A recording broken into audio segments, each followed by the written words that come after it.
Alright, so obviously before we get started with the video, I did get this idea of my boy Admiral Pedro. He got this idea first and I'm simply taking it and making my own version of it. I did want to switch up a little bit of the things he talked about, but nonetheless this video is still great. So definitely click the link in the description down below to check out his channel.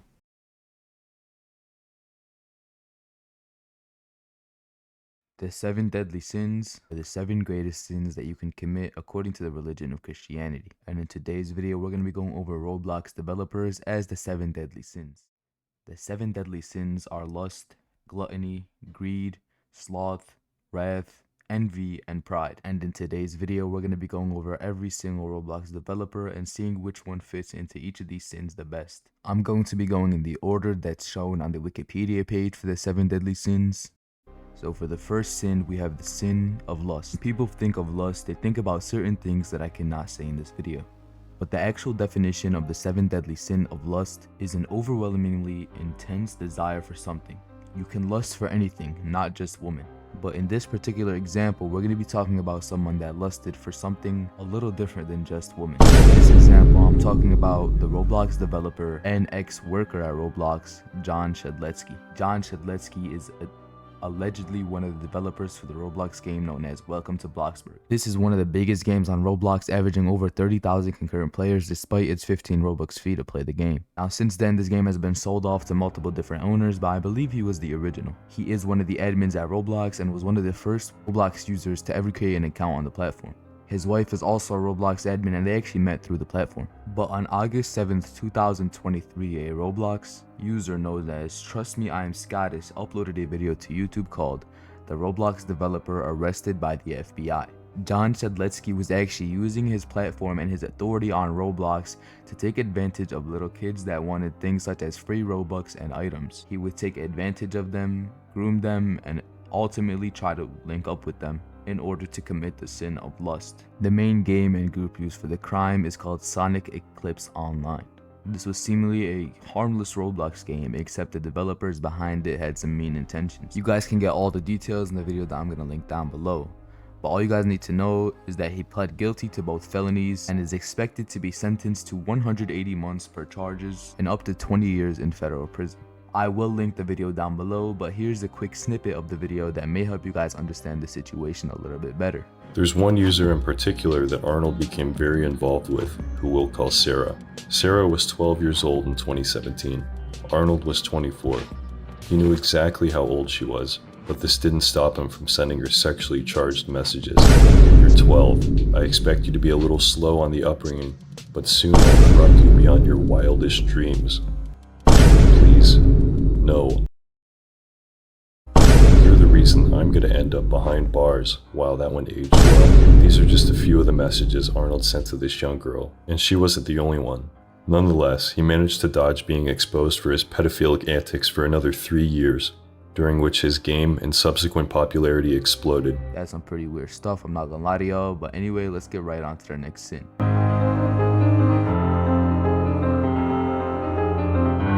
The sin of gluttony is referred to as the sin of overeating for no specific reason or purpose. Now, if you're eating a lot to fulfill your hunger, that's not a sin.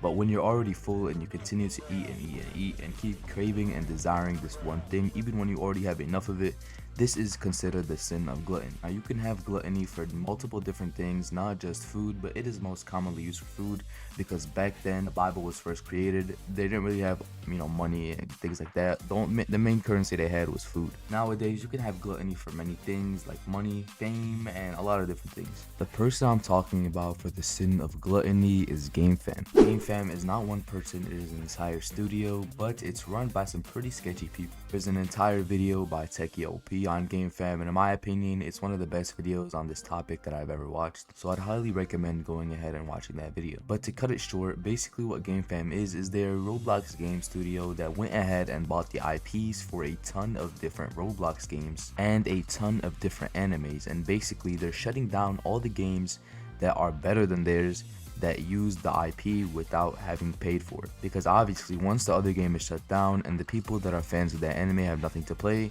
the only thing they're gonna play is your game. Well, at least that's what they thought. After shutting down a ton of Roblox games, they expected the players and the money to start rolling into them. But obviously that didn't work out because their games are sitting anywhere between 10 to 100 players and they're not getting the success they hope for. I don't see how they're possibly paying off how much they pay for the IPs, as most of these animes take crazy amounts like millions of dollars, and when your game is only getting 100 to 200 players at a time, I just don't see how that could pay off, which means there's definitely something sketchy going on behind the scenes. But we're not gonna go that deep in this video. The reason I chose GameFam for Gluttony is because of the way they operate. They want to take everything for themselves instead of giving it to others, and that's basically the definition of gluttony. It's not just the money they want for themselves, they want to own the platform of Roblox basically. They own so many IPs that I didn't even know you could buy at one point. They are partnered with the NFL, the National Football League. I didn't know the NFL had an IP that you could buy. GameFam has been through a lot of controversies in the past, nothing too serious for me to go into in this video, but I'm sure you guys can find a ton of videos on the smaller controversies. But the reason I chose GameFam for Gluttony is pretty clear and obvious. Greed is similar to gluttony in the sense that the person that is greedy always wants more for themselves. And in Roblox, there's a ton of developers that stand out in that sense. You have MyGame43, the owner of Blox Fruits, you have the owner of Haze Piece, you have the owner of All Star Tower Defense, and many more cash grab greedy games. But none of these even compare to the likes of Preston. Preston is the owner of Pet Simulator X and Pet Simulator 99. This dude is the most greedy genius I've ever seen in my entire life. Now, like, I'm for real, this dude's IQ has to be above 600. He made Pet Simulator X, and at first the game was not that cash grabby. It was similar to his former game Pet Simulator, which wasn't that cash grabby of a game. Now mind you, it was cash grabby for the time, but Pet Simulator X invented a whole new type of cash grab. This game, you could buy anything. If someone walked in the game with 100,000 Robux, they would have more progress in 10 minutes than someone who played the game for 10 hours straight. This game was a different type of pay to win money cash grab game. Second you hop in the game, I kid you not, there is the shop on the side, and in that shop you can buy a ton of different things. But that's not it. After a while of Pet Simulator X, Preston got sick of not making as much money as he used to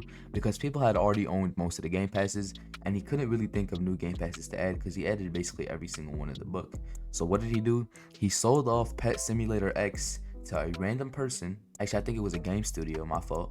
And then he went ahead and made a new project called Pet Simulator 99, which gave people even more reason to spend Robux on his games because it was a brand new game. Your game passes didn't transfer over. He claimed that this game was an improved version of his previous game when in reality it was the same exact thing. Not only that, he made NFTs for his Roblox game. That's something that we have never seen been done before. We've seen Blox Fruits do the plushies, which is actually invented by Preston himself also. Basically, it's a plushie, and when you buy it, it comes in the mail. The box comes with a plushie and a code in it, and basically you get a free huge pet when you redeem the code in the game. So tons of people were buying the plushies off the site, which I don't even know if that's allowed. He must have a contract with Roblox or something. And then on top of that, he made NFTs, which was also off site and was also forcing kids to basically gamble because buying an NFT is basically gambling. And he sold hundreds of these NFTs for millions of dollars. And on top of all of that, he still had the money that he got from selling Pet Simulator X and all the revenue from Pet Simulator 99. How this guy is still on the platform, I have no idea, but the amount of money he's making is crazy. This dude is probably making around 10 million Robux every 2 to 3 hours, which is around $10,000 per hour. That is passive income.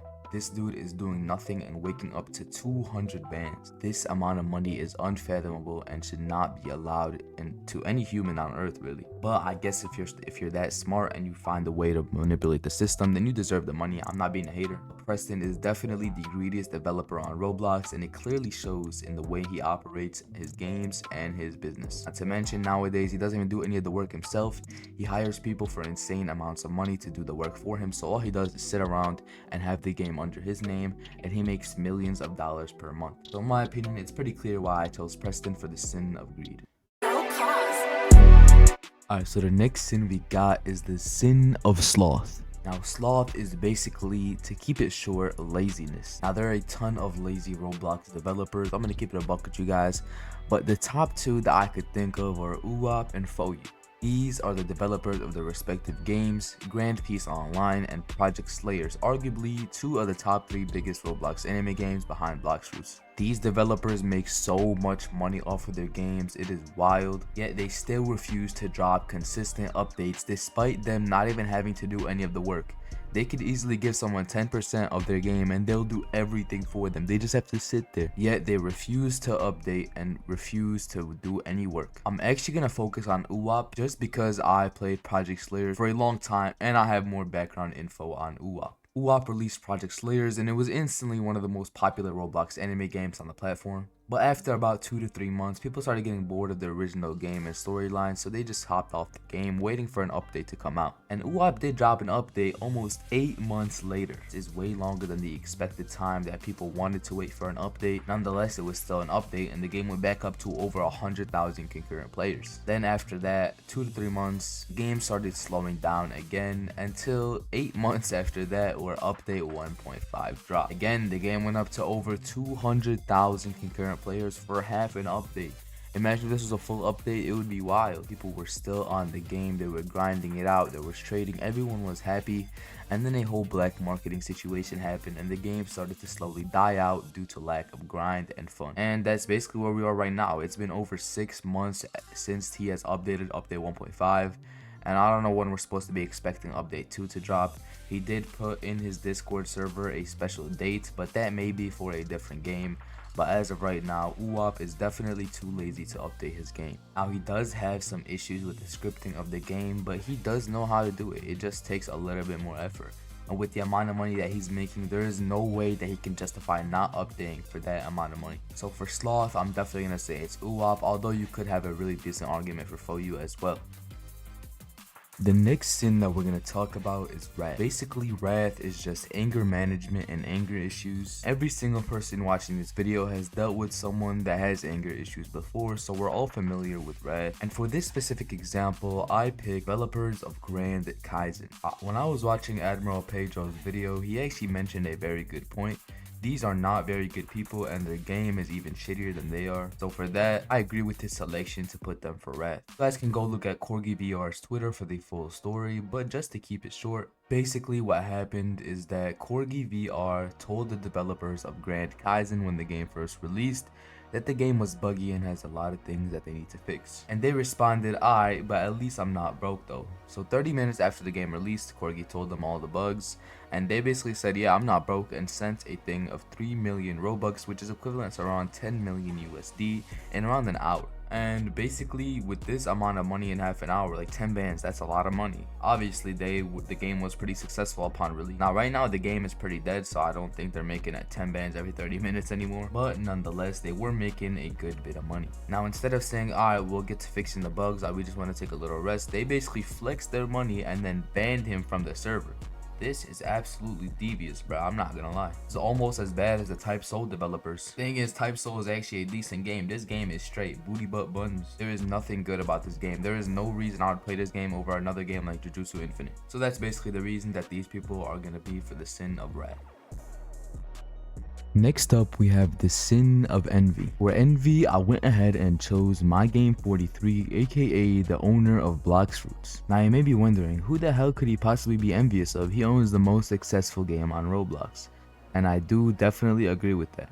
But when you look deeper, it's a little different than you guys may think. There is this upcoming Roblox game that most of you guys definitely know about, known as RelC's. And coincidentally, every single time RelC sneaks something that makes people get hyped, MyGame43 adds some sort of variation of that thing to Bloxfruits. After 1, 2, or 3 times, you may say, okay, it's a coincidence, but he's done this many times. For example, when they showcased the on-ship RelC's boat combat, MyGame43 went ahead and added his own twist to that to his own game. And that's just one of many examples of MyGame43 stealing ideas from RelC's. It is clear that he's envious of the hype that RelC's has despite his own success, and that is quite literally the definition of envy. Having your own successes and own blessings but still looking at others and wondering how to become like them is exactly what MyGame43 does. For that reason, I tossed him into the category of envy. November 9th, which was yesterday. So look, the ship is sailing and it tracks with you. Now you don't get flung off the ship. You can jump, you can fly whilst the ship is moving, etc. You know what I'm saying? This is really good. You know, it's immersive now. I'm not gonna lie to you. And then if you look here, RIP Indra said, continuing with the sea expansion update, players will now maintain the momentum correctly on boats. It's a relatively small fix, as mentioned before. We've got significant developments planned for November. Stay tuned for what's coming. Through this combat system, all you do is fly through the air spamming abilities. Now, it is harder than it seems to do because everyone's flying through the air. But then again, you don't really need a grounded ship for that because you're never going to actually be on the ground. There, I said it. I know you guys are gonna hate me for saying it, but that's just me being super honest. The sin of pride is being boastful of your success. In modern day, having pride is not something all that bad, but back in ancient history, there were some flaws to it. In this specific example, the pride that I'm going to be talking about is not exactly a bad form of pride. The developer I've chosen for this is the Rel Brothers. Pride that they have is definitely deserved and is not something bad, but it is clear that they think that they are better than all the other developers in terms of developing their game. They believe that they have the best game on Roblox by far, undisputed, and that no one will ever come close to their level of development. This is clear through many of their announcements where they believe that they will affect Roblox through something called the Rel Seas effect, where they claim that every single game will start adapting to their style of development due to how good their game will be. If you've heard of Rel Seas or my channel, then you definitely know what I'm talking about. There's no reason I'm going over it now when you guys could just watch my other videos. Basically just as simple as the Rel Brothers believing they're better than everyone else. And for that reason, I've chosen them to be the final sin. Thank you guys so much for watching this video. I know I did have kind of an eerie tone type shit, but you know, I was just trying to be dramatic and stuff. But this video did take me a while to make, so if you guys did enjoy it, please do be sure to drop a like and subscribe. I love you guys. Sorry I have not been active on YouTube a while. I plan on coming back and dropping more bangers for y'all. So make sure you guys go ahead and hit that subscribe button. And yeah, I'll see you in the next one. Peace out.